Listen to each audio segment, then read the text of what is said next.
তিনি এই উম্মত হওয়ার মর্যাদা পেয়েছিলেন, কারণ তিনি প্রথমবারে আল্লাহর কাছে এই নবীর উম্মত হতে চেয়েছেন। কিন্তু মুসা নবী তা করেননি। হাজিরি দেখা যায় সমস্ত নবীরাই রাসূলুল্লাহ বিষয়ে অবগত ছিলেন, সমস্ত কিতাবেই রাসূলুল্লাহ সাল্লাল্লাহু আলাইহি ওয়াসাল্লামের ব্যাপারে ভবিষ্যদ্বাণ ছিল। ইহুদিরা সবচেয়ে বেশি রাসূলুল্লাহকে নিয়ে রিসার্চ করেছে। ওরা এত বেশি রিসার্চ রাসূল পাক সাল্লাল্লাহু আলাইহি ওয়াসাল্লামকে নিয়ে করেছিলেন যে তারা কোথায় কোথায় রাসূল কারীম সাল্লাল্লাহু আলাইহি ওয়াসাল্লাম আসবে ওই জায়গাগুলো নির্ধারণ করে তারা তরবারি বিষাক্ত ধারালো করে বিষ মিশ্রিত তলোয়ার নিয়ে দাঁড়িয়েছিলেন যে এই রাস্তা দিয়ে মুহাম্মদ সাল্লাল্লাহু আলাইহি ওয়াসাল্লাম আসলে আমরা তাকে হত্যা করব। প্রমাণ বুখারীতে হাদিস আছে, যখন রাসূল পাক সাল্লাল্লাহু আলাইহি ওয়াসাল্লামের বয়স 12 বছর হলো, তখন রাসূলুল্লাহ চাচা আবু তালিব সিরিয়ায় ব্যবসা করতে যাবেন। আল্লাহর হাবিব বাইনা ধরলেন, চাচা আপনার সাথে আমিও সিরিয়া যাব। আল্লাহর হাবিব রাসূলুল্লাহকে নিয়ে যখন আবু তালিব রওনা হয়ে গেলেন, বিশাল ব্যবসায়িক বহর। পেয়ার হাজিরিন, প্রায় সিরিয়ার ভূখণ্ডে তাইনা নামের এক জায়গায় এক পাদ্রী সেখানে তার উপাসনালয় তৈরি করেছে। প্রায় ১০ শতাধিক বছর পর্যন্ত অপেক্ষা করছেন, কারণ এই ইহুদি বুহাইরা জানতেন মুহাম্মদুর রাসূলুল্লাহ সবকে সিরিয়া ব্যবসা করতে যাবে আর আমি তাকে হত্যা করব।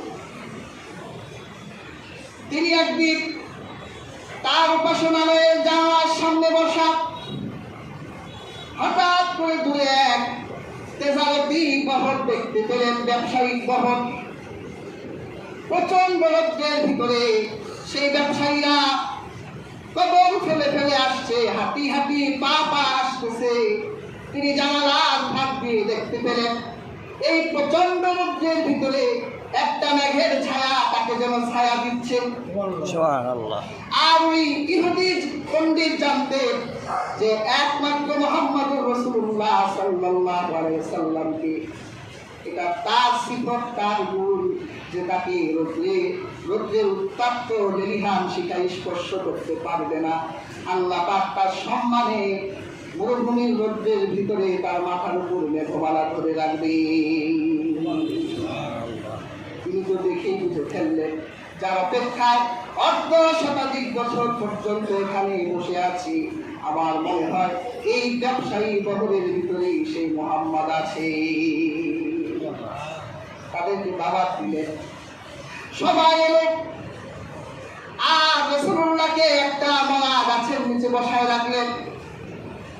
আর ওই পাদ্রী দেখলেন মুহাম্মদুর রাসূলুল্লাহ সাল্লাল্লাহু আলাইহি ওয়াসাল্লাম যখন ওই মৃত গাছের নিচে বসলেন, সাথে সাথে গাছটা সজীব হয়ে গেল, পাতা পল্লবে সবুজ শ্যামলিমায় ভরে গেল, মরা গাছটা জীবিত হয়ে গেল।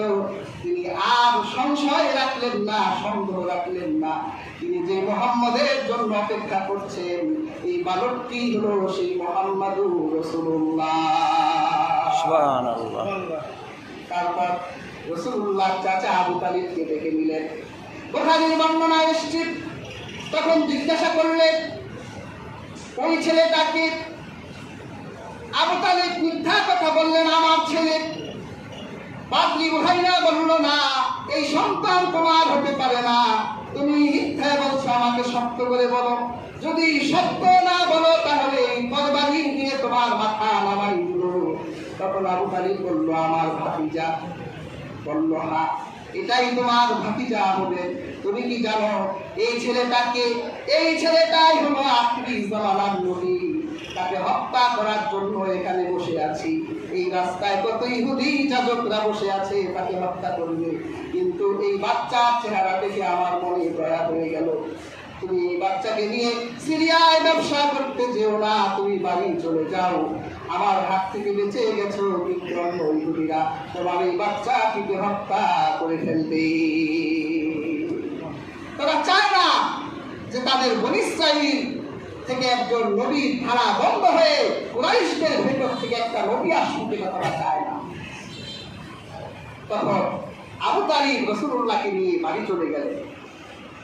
যখন রাসূলুল্লাহ বয়স প্রায় 25 বছরের কাছাকাছি, তখন খাদিজাতুত তাহেরা ব্যবসায়ে শিয়া রাসূলুল্লাহ দিলেন। খাদিজা বলল যে তুমি অনেক মেধাবী একজন মানুষ, আমি শুনেছি তোমার মেধা আমার পণ্য, তুমি আমার ব্যবসার চালানটা বসরায় গিয়ে বিক্রি করো, যত লাভ হবে তুমি অর্ধেক আমি অর্ধেক। রাসূলুল্লাহ যখন খাদিজার তেজারতি পণ্যগুলো নিয়ে তিনি যখন আবার সেই বসরার দিকে রওনা হয়েছিলেন, রাসূলুল্লাহর সাথে খাদিজার গোলাম মাইসারা ছিল। মাইসারা বলে আমরা যখন বসরা উপকণ্ঠে পৌঁছে গেলাম, তখন নাস্তুরা নামে এক ইহুদি ধর্মযাজক আমাকে ডেকে বললেন যে তুমি কে? আমি বললাম আমি মক্কার সম্ভ্রান্ত এক নারীর গোলাম। তোমার সাথে এই ছেলেটি কে? এর নাম হলো মুহাম্মদ, ইনি মক্কার সম্ভ্রান্ত ঘরের একটি যুবক। তখন সেই নাস্তুরা বলেছিলেন আমি এই যুবকটিকে হত্যা করার জন্যই এখানে বসে আছি, তবে তার চেহারা দেখে, তার সৌন্দর্য দেখে আমি এত বেশি মুগ্ধ হয়ে গেলাম। তাড়াতাড়ি ব্যবসা করে তুমি যুবকটিকে নিয়ে বাড়ি চলে যাও, তাহলে এই যুবকটি আখিরি জমানার নবী হবেন। সুবহানাল্লাহ। এইভাবে আপনি আল বেদায়া ওয়ান নিহায়া খুলে দেখুন